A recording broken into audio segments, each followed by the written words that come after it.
యాంది మీరు గమ్మునుండ్రా. మమ్మల్ని ఫాలో కొట్టి సబ్స్క్రైబ్ చేస్తాయి కదా. నా యాది అట్టే కింద గ్యాంటుకు దంప కూడా కొట్టండి.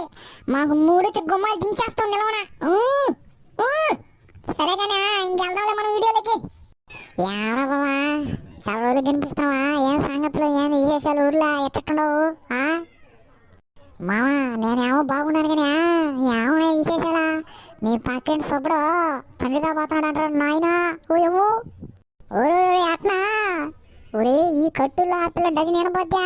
ఓరు మామూలుగానే గుమ్మాలు గుమ్ గుమ్ గుమ్ అంట తెలుసుకదా? ఓరే అవునరే ఆ ఊర్లో జనాలందరూ భయపడుతున్నారా ఆ పిల్లగా ఏం చేస్తుందా ఎట్ట చేస్తుందని.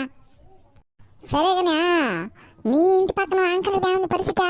వాడి ఆవిడ చాలా రోజులు అయిపోయిందా అసలుకి సందడి చెప్పి లేకుండా ఇంట్లో నుంచి బయటకు రావడం లేదుడా? వాడమ్మా వాడవా వాడి గురించి ఏం చెప్తావురా నా యాది? వాడు తాళం బుర్రే పగల కొట్టలేకపోతున్నాడంట. నేను పోయా తాళం బుర్రలో పెట్టరా నాయన అంటే మామ బుర్ర ఏడుంది అంటున్నారు. కూడా ఎడ చేయాలరా కొడుతున్నా పాపం ఆ పిల్లకి రోజు చదువు కూడా తినిపించేస్తున్నాడు. పో ఊరే ఊరే ఊరే ఊరే ఊరే పెద్ద సమస్య వచ్చేసింది కదా వాళ్ళకి. సరేగానే మా గుమ్మం వచ్చాను పంపిమంట.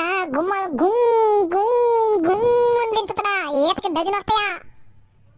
ఏమో ఊరినాయను వద్దురా వద్దురా నాయన గుమ్మం వచ్చాడంటే ఆ పేట తట్టుకోలేదా?